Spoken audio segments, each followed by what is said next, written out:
지쳐서 기도할 수 없고 눈물이 빗물처럼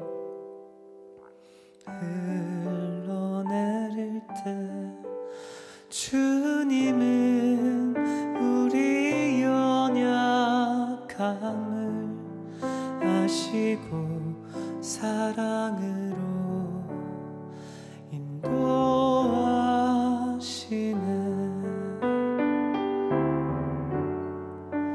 누군가 널 위하여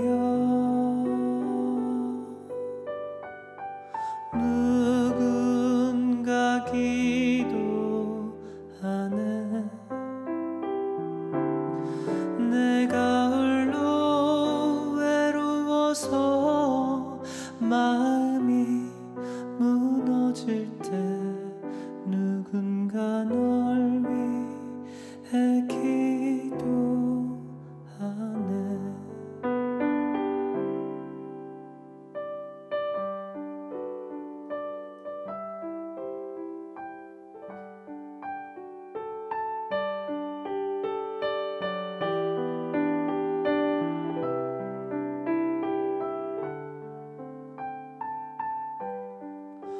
주님은 우리 연약함을 아시고 사랑으로 인도하시네.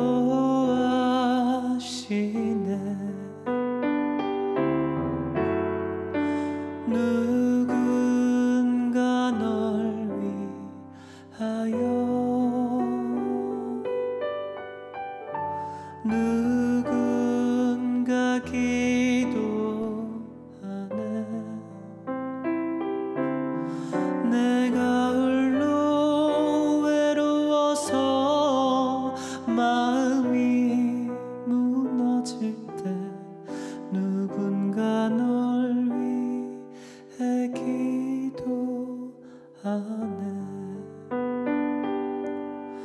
내가 홀로 외로워서 마음이 무너질 때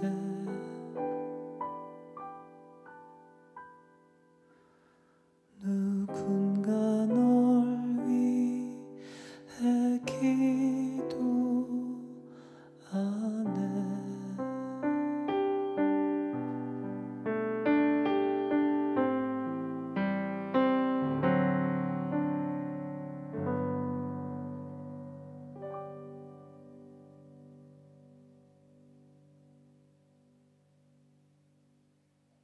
안녕하세요. 토크 콘서트 for you 아나운서 이정민 대레사입니다. 가톨릭 평화방송 TV의 토크 콘서트 for you, 교회의 사명인 생태환경과 생명 수호에 대한 우리의 다짐을 이야기하는 시간이죠. 네, 오늘은 토크 콘서트 for you 생명편 함께 하겠습니다. 지난 시간에 이어서 미숙아 치료 이야기 나눠볼 텐데요. 오늘도 함께 해주실 분들 소개해드리죠.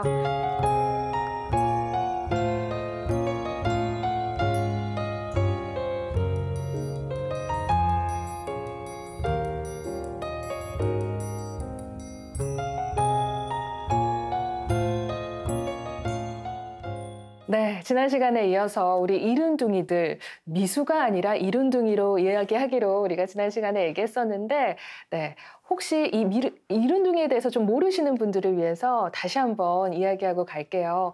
어느 정도에 태어난 아이들을 말하는지, 그리고 실제로 그렇게 드물지는 않다는 말씀해 주셨었죠? 이른둥이는 지난번에 말씀드린 것처럼 제태 주수를, 그러니까 그 엄마 뱃속에서 37주 미만에 출생을 하거나 아니면 출생 체중이 2,500g 미만으로 출생한 아이들을 말합니다. 네. 근데 우리나라 기준으로 봤을 때 전체 출생 신생아의 한 7.8% 정도에 해당하는 비율을 보이고 있습니다. 네. 두 분은 어떠셨는지 궁금해요. 네. 이렇게 아이를 갖기 전에 혹은 내 몸을 잘 만들어야겠다. 내가 건강해야 태어날 아기도 건강할 것이다. 네. 이런 생각 하셨겠죠? 예, 물론 했죠. 그래서 사실은 아이를 가져야 되지 않을까 생각했던 한 1년 반, 2년 기간은 정말 그 맥주 한 잔도 안 마시고 좀 잠도 제대로 자려고 하고 좋은 네. 생각하려고 하고 그랬는데 이게 생각만큼 잘 되지가 않더라고요. 제가 또 주말 부부여가지고 그래서 그래 뭐 이제 여러 가지 원인이 있다고 하니까 환경 오염도 있고 그래서 아이가 뭐 없을 수도 있잖아. 그래서 너무 슬프게 마음을 접고 나서 갑자기 아이가 생겼어요. 네. 근데 그때 그 기간을 나중에 유추해 보니까 2달 반이 비는 거예요. 2달 반 전에 생겼더라고요. 이제 유추를 그래요? 해보니 그 사이에 난 뭘 먹고 뭘 했나 막 후회를 했어요. 그래서 제가 딸을 낳고 나서 이거는 그때 닥쳐서 몸을 관리할 게 아니다. 그래서 어릴 때부터 전 딸한테 네 몸은 네 혼자 몸이 아니야. 우리나라 인구 절벽의 나라니까 네. 한 5명 정도만 하자. 그러면서 막 세뇌를 제가 시켰어요. 우리 리디아 자매님 그 얘기 여러 번 네. 해주셨잖아요. 네, 네, 네. 저희 생명편에 아주 어떤 뭐 시그니처 같은 그런 얘기라고 할 수 있겠습니다. 아주 제가 중요해요. 딸 때문에 동생 때문에 출혈을 자꾸 하는 것 같은데. 네. 그래서 아이는 그 무의식 중에 옛날엔 그냥 네 하고 그랬는데 초등학교 때부터 그래서 지금 이제 1명 줄어서 4명 낳겠다고 네, 얘기를 하고 있지만 그럼에도 불구하고 인스턴트 잘 안 먹게 하고 네. 여러 개 있을 때 선택할 때 이제 항상 아이가 내 애기가 이런 생각 해요 요즘에. 네. 그러니까 쇠뇌가 무섭다는 생각을 제가 했습니다. 네. 네. 주변의 형제님들은 술을 좀 줄이시고 끊기는 네, 네, 너무 네, 어려우니까 담배 끊으시고 술, 담배. 네, 이런 네. 노력들을 많이 하시는데 우리 이경수 형제님은 어떤 노력을 하셨나요? 원래 담배는 안 피시잖아요. 네. 그쵸? 담배는 안 피우는데 네, 술은 좀 좋아하는데 아. 네. 저희는 같이 여행을 좀 많이 다녔던 것 같아요. 여행을 좀 다니고 그게 좀 이제 걸어 다니고 이런 것들을 많이 하잖아요. 어떻게 보면 별거 아닌 운동일 수도 있는데 애기 갖기 전에요? 네. 갖고 나서? 갖기 갖기 전부터요? 전에도, 네. 뭐 이쪽 저쪽 다니면서 뭐 놀러 가가지고 걷고 네. 구경하고 이런 것들이 좀 건강에 도움이 됐던 것 같고요.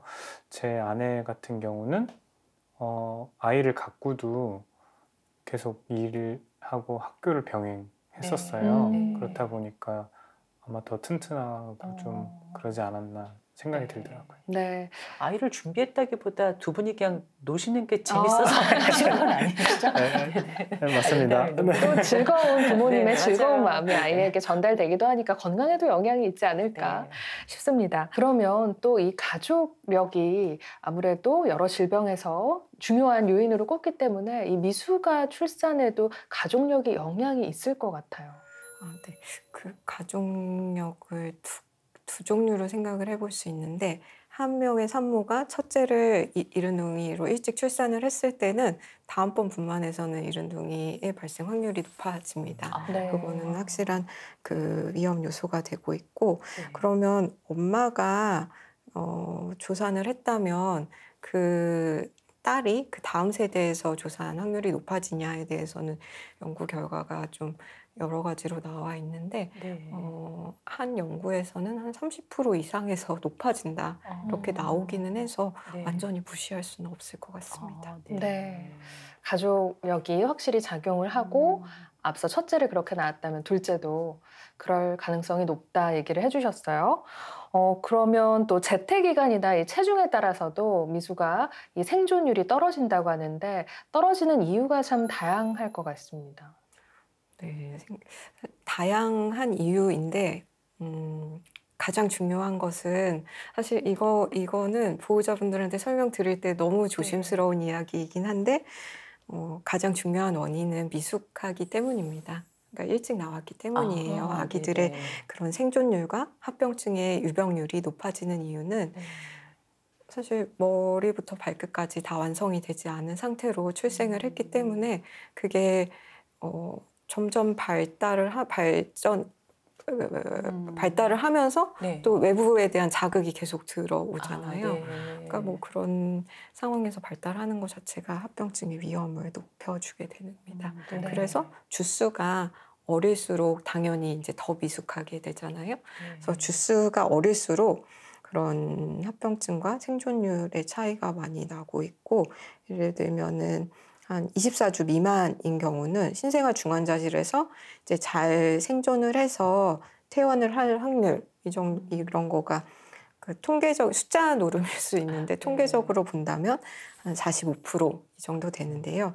33주 이상의 이른동이는 한 96% 이상에서 퇴원을 잘 하고 있습니다. 네, 차이가 많이 나네요. 네, 네. 주스는 정말 중요한 팩터입니다. 그래서 네. 옛말에 왜 엄마 뱃속에 하루가 네. 세상에 며칠하고 뭐 맞먹는다 이런 말이 있는 거죠. 제가 지난주부터 자꾸 옛말을 하고 있어요. 네, 자꾸 제 연배가 나오거든요. 네. 네, 실제로 선생님께서도 산모들에게 이런 이야기를 해주시나요? 배 안에 있는 시간이 참 중요하고, 네. 네, 배 안에 있는 시간이 중요하다는 거를 사실, 그러니까 우선 우리나라 시스템은 임신을 하면은 이제 산부인과를 다니시죠. 산부인과를 다니면서 어디를 가 내과를 갈 수는 없잖아요. 네, 산부인과를 다니면서 산부인과 선생님들께서 산정 관리를 해주십니다. 네. 그러면 저는 이제 소아청소년과 전문의이고 아기가 분만을 하면은 그 아이이니까 제가 그때부터 아이들을 맡아서 보게 되는데 고위험 산모인 경우에는 낳기 전부터 산부인과 선생님들과 저희가 함께 아이가 언제 분만을 하면 좋을지, 뱃속에 있는 게 더 힘든지, 태어나는 게 더 힘든지 이런 식으로 좀 그 상의를 해서 태어나게 되고 태어나는 순간부터 저희가 보게 되는데요. 네. 그래서 태어나기 전에 이제 산모들한테 좀 너무 직접적으로 그렇게 제가 설명을 뭐 뱃속이 더 중요하다 이런 식으로 말씀을 드리지는 않고 있고 출생한 다음부터 본격적으로 제가 더 이제 적극적으로 면담을 하게 되는데 그때는 사실 엄마들한테 그런 말을 하는 거는 좀 많이 힘든 일인 것 같아요. 네. 그래서 엄마가 20몇 주에 아기를 낳았는데 그 상황에서 뱃속이 더 중요해요 할 수는 없잖아요. 만삭으로 분만을 한 산모들도 산후 우울증이라는 게 있는데 미수가 분만을 하신 분들은 그 죄책감이 다 있으시거든요. 그래서 그거를 사실 이 질환의 원인들이 미숙함인 거를 우리가 다 알고 있지만 되게 좀 조심해서 얘기를 드리고 있습니다. 아까 말씀드렸지만 저희 어머니도 내 탓인가 봐. 예, 이걸 맞아요. 계속 말씀하셨거든요. 그게 되게 엄마도 빨리 회복을 해야 되는 시기인데 엄마도 이제 출산을 하신 거니까 근데 막 이렇게 우울해하시면서 힘들어하시는 부분이 있어서 그런 면에서도 사실 도움이 되게 많이 필요한 것 같아요. 네, 이 미숙아 치료에서 알지 못했던 부분을 또 오늘 그러네요. 새롭게 아는 것 같아요. 그 산모의 마음을 또 치유하는 일도 그 과정 중에 있을 것 같습니다. 그러면 이렇게 일찍 세상에 나온 이룬둥이가 건강하게 이제 부모님과 만나게 되기까지 많은 그 과정이 필요할 것 같은데요. 꼭 필요한 것들 어떤 게 있을까요? 우선 그러니까 주수에 따라서 뭐 필요한 치료의 정도가 다 다르게 됩니다. 아기의 상태에 따라서. 어떤 아이들은 인공호흡기 치료가 필요하기도 하고 어떤 아이들은 산소 치료가 필요하기도 하고 하는데 그거는 몇 주에 몇 킬로로 태어났느냐 그리고 아기의 컨디션이 어떠냐에 따라 다르게 될 거고요. 근데 일찍 나왔으면은 대개는 이제 체온 조절이나 이런 거가 미숙을 하는 경우도 많이 있고, 춥겠네요. 네, 그래서 이제 인큐베이터에는 대개는 이른둥이들은 많이 들어가게 됩니다. 거의 다 의무적으로 들어가야 되는 거 아닌가? 이제 우리나라에 거의 60개, 70개 가까이 되는 신생아 중환자실이 있는데 그 중환자실마다 각각의 그 유닛마다의 규칙이 있습니다. 그래서 어떤 병원은 뭐 1,500g이 넘으면은 그래도 좀 밖에서 본다 뭐 이런 게 있고 어떤 병원은 그래도 37주가 이른둥이 기준인데 37주 미만에는 인큐베이터에서 치료를 한다 이런 식으로 좀 병원마다 조금 차이가 있는데 전제 조건은 아기가 뭐 체온 조절도 잘 하고 뭐 숨 쉬는 것도 양호하고 이런 거가 잘 된다는 전제하에 있습니다. 네. 정말 그 작은 생명이기 때문에 더 꼼꼼하게 더 그 디테일을 찾아서 맞는 치료를 해야 할 텐데 이렇게 적은 생존율이고 아주 가망이 희박함에도 불구하고 정말 기적이 일어나는 사례들이 좀 있어요. 선생님께서도 개인적으로 기억에 남는 이른둥이가 있을 것 같아요. 기억에 남는? 사실 지금은 우리나라 기록이 막 302g 막 이런 식으로 나온 거 있어서 그런데 제가 지금은 이제 교수로서 아기들을 책임을 맡아서 치료를 하고 있는데 제가 배우던 시절, 수련하던 시절에 이제 그때는 우리나라에서 제일 작은 어린이를 맡아서 치료를 했었었는데 네. 그러니까 중환자실에서 정말 요만한 애가 내가 뭐 주사 하나 잘못하면은 뭐 네. 열날 수도 있고 피부가 상할 수도 있고 그런 아이였는데 이제 퇴원을 시키고 나면은 아기들이 이제 외래 진료를 오거든요. 네. 그때 이제 커서 오고 또 3살, 4살 돼서 이제 네. 뭐 정말 말 안 하면 모르잖아요. 네. 그렇게 그러니까 엄마한테 엄마 얘 말 안 하면 모르죠? 했을 때 네라고 하는 엄마들이 있어요. 그러면 정말 네. 기분 좋기는 하죠. 저희는 네. 저희의 목표는 우선은 신생아 중환자실에서 아기들을 이른둥이들을 잘 퇴원을 시키는 건데 사실 그게 끝이 아니거든요.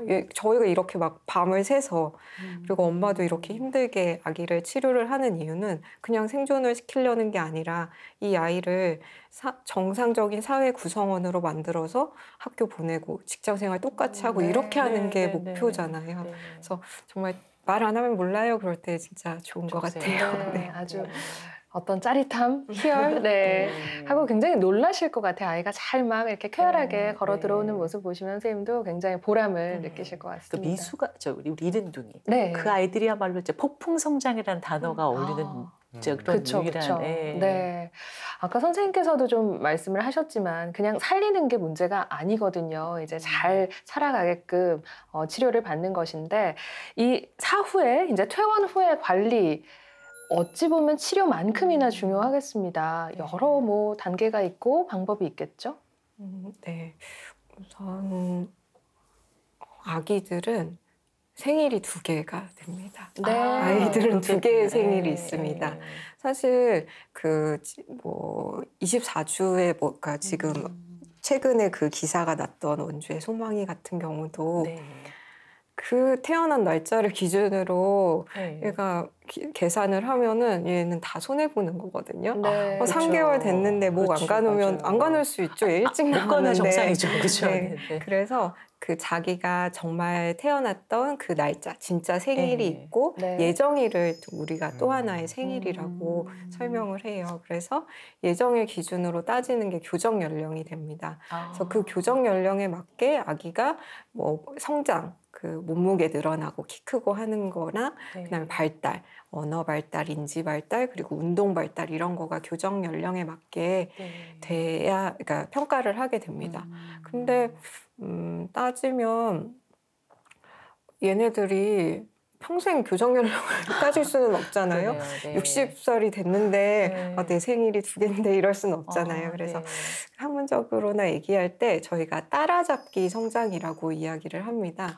그래서 적어도 한 2살이 될 때까지는 대부분의 미숙아들이 따라잡기 성장을 한다고 되어 있고 그래서 2살이 지나면 이제 그냥 생일 기준으로 보세요 하는데요.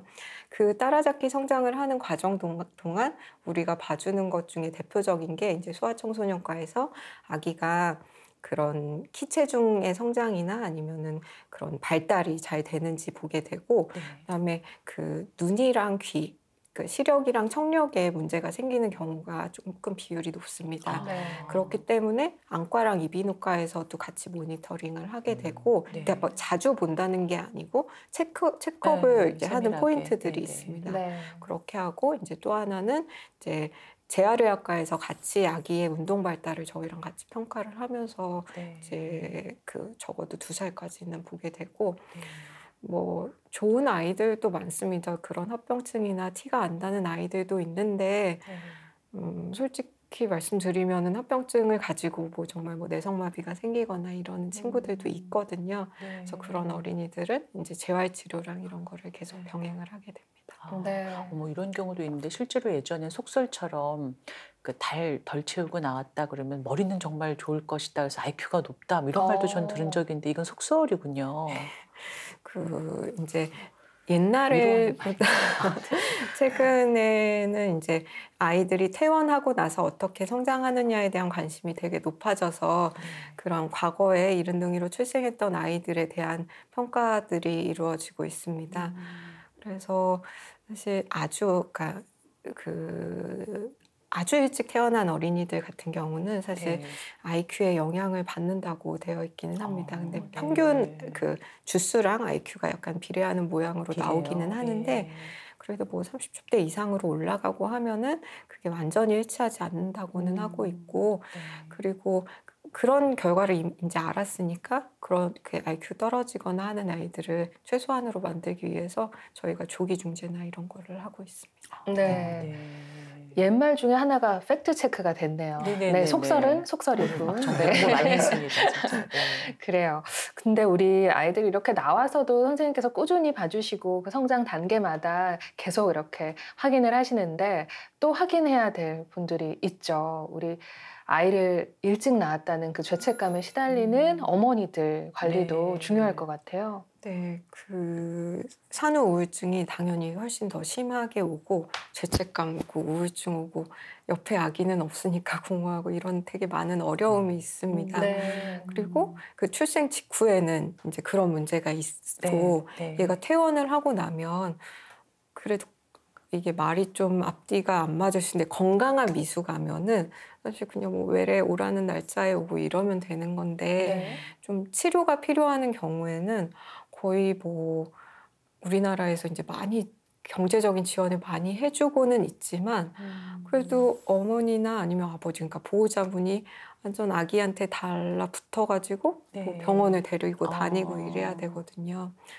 그래서 사실 모든 거를 다 뭐 나라가 다 해결을 해줄 수는 없기는 하지만 네. 그런 거에 그런 퇴원 후에 아이들이 치료가 필요할 때 도와주는 것도 많이 필요할 것 같습니다. 그 퇴원 후도 그렇지만 제가 이제 기억에 나는 게 저희 그 70년대 저희 동생 같은 경우는 인큐베이터에 있을 때 우리나라에 몇 개 없었다고 들었어요. 그래서 어머니께서 매일매일 현금을 신문에 싸서 가져가셨던 기억이 나요. 네. 예, 그러니까 그 네. 이미 인큐베이터에 있는 그 동안도 어떤 재정적인 경제적인 네, 네. 부분이 상당히 부담이 되고 그럴 것 같은데. 네, 그때는 아마 진짜 그랬을 것 같습니다. 네. 그때는 사실 저는 태어나기 네. 아, 그렇군요. 오늘 옛날 사람이 이제 확실히 가져가시는 것 같아요. 근데 그런 지원이 좀 근데 국가적으로 잘 돼 있나 그것도 좀 국가- 궁금해졌어요. 그게 네. 최근 몇 년간 매우 지원을 상당히 많이 나라에서 해주시고 계십니다. 아, 그래서 다행이다. 제가 사실 그러니까 많다 이것만 알고만 있었는데 정확한 금액을 좀 네. 몇 개 좀 찾아봤었는데 네. 한 4주 정도 인큐베이터에 한 열흘 있고 신생아 중환자실에 한 4주 입원을 했더니 네. 한 거의 한 2천만 원 정도 정말 요즘에 비싸죠. 만만한 예, 금액이 예. 아니죠. 예, 그게 이제 진료비 총액인데 네. 나라에서 요즘은 그러니까 아이가 정말 귀하잖아요. 그렇죠. 그러니까 다 그 보조를 많이 해주셔서 예를 들면 뭐 환자 부담하는 거는 뭐 40만 원, 50만 원 이 정도로 네. 의료 보험 적용이 되는 거는 나라에서 정말 지원을 많이 이 신청을 해주십니다. 해야 되나요? 이게 자동으로 자동으로? 됩니다. 네. 네. 와. 의료 보험에 적용이 되시는 분들은 네. 다 이렇게 치료를 받게 됩니다. 제 동생이 너무 일찍 태어났네. 네. 정말 이 아이가 일찍 나옴으로 해서 우리가 꼭 있어야 될 기능들이 없다 보니까 뭐 인큐베이터 안에 있을 뿐만 아니라 숨 쉬는 것, 뭐 네. 체온 조절하는 것 여러 치료들이 아주 디테일하게 들어가서 비용이 이렇게 네. 상당하게 나오는 거군요. 근데 이게 이제 40만 원 이렇게 나오는데 좀 전에 말씀드린 것처럼 의료 보험이 적용되는 경우잖아요. 네. 그래서 네네, 사각지대가. 급여가 되고 이렇게 돼야 되는데 사실 많은 것들이 점점 이제 급여 적용을 네. 넓혀주고 계시는데 그래도 정말 아기 컨디션이 안 좋고 그래서 급여가 안 되는 희귀 약품을 써야 되는 경우도 있거든요. 네. 그러면은 이제 그거를 이제 비싸게 막 외국 해외에서 사온다든지 막 이런 네. 식으로 해서 치료를 해야 되는 경우도 생기고 네. 또 이렇게 취약계층 같은 네. 경우는 사실 이게 그러니까 경제적인 거는 다 어떻게 보면 상대적인 거잖아요. 40만 원 정말 많이 도와주시고 난 요만큼만 내도 되겠구나 하시는 분들도 있지만 사실 이거 또 큰 돈이잖아요. 그럼요. 네. 그래서 이런 것도 힘드신 분들이 있는데 신생아 중환자실은 대개 이제 그 대학병원, 네, 그 3차 병원, 그 종합병원에 있게 되고 그런 병원에는 이제 취약계층을 도와주시는 병원마다 뭐 사회사업실 이런 것들이 있습니다. 네. 그래서 우리 아이들이 어떤 도움을 받을 수 있는지 네. 이렇게 뭐 퇴원 후에도 어떤 도움을 받을 수 있는지 네. 입원 중에도 어떤 도움을 받을 수 있는지 그렇게 확인을 해서 도와주시고 네. 급여가 안 되고 본인 부담금에 대해서도 네. 환자분들의 경제적인 상태를 확인을 해서 도와주시는 것도 많습니다. 아, 네. 네. 저희가 이 생명 토크 네. 콘서트 생명 진행하면서 그런 얘기했던 기억 나실 거예요. 아이 한 명을 키우기 위해서는 한 마을, 마을이 한 사회가 네, 네. 필요하다. 네. 정말 미수가 치료 이야기를 하다 보니 이 말이 더 와닿는 것 같습니다. 네. 선생님, 우리 사회에서도 이런 미수가 치료에 대해서 조금 더 발벗고 나서야 되는 부분들이 있겠죠? 지금 경제적인 거는 특히 입원 중의 진료비 같은 경우는 매우 많이 이제 좋아지고 있는 상태이고, 근데 퇴원 후에 그런 재활 치료를 계속 해야 되는 아이들, 언어 치료를 계속 해야 되는 아이들 같은 경우도 많이 도와주셔서 뭐 바우처 지원을 해준다든지 이런 식으로 하고 있는 면들이 있습니다. 네. 근데 이제 하나 더 해야 될 건 아마도 이 아이의 치료를 그 한 가정에서 다 할 수는 없는 것 같아요. 네. 사회적으로 많이 도와주셔야 되고 그런 버든을 같이 가지고 나가야지 네. 엄마 아빠한테만 맡기는 건 너무 가혹한 네, 일인 것 네. 같습니다. 네.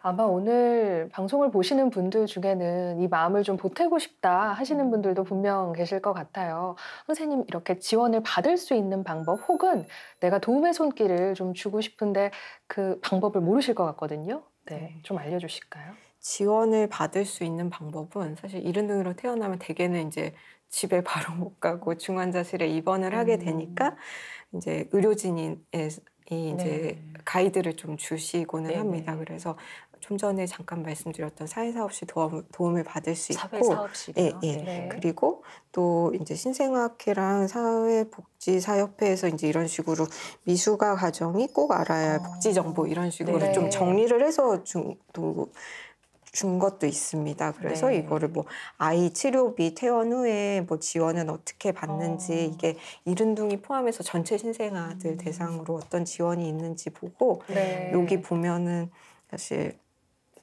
낳기 전부터 네. 이제 산모들한테 지원이 어떻게 보여주실까요? 있는지 네. 그런 앞에, 거가 네. 이런 거 네. 출산 후에 엄마들의 산후 우울증 상담이나 네네. 건강관리 건강관리도 이런 있고. 것도 어떤 네. 도움을 받을 수 있는지 있어서 좀 그 물어보시면은 아마 알려주실 그러네요. 거고 네.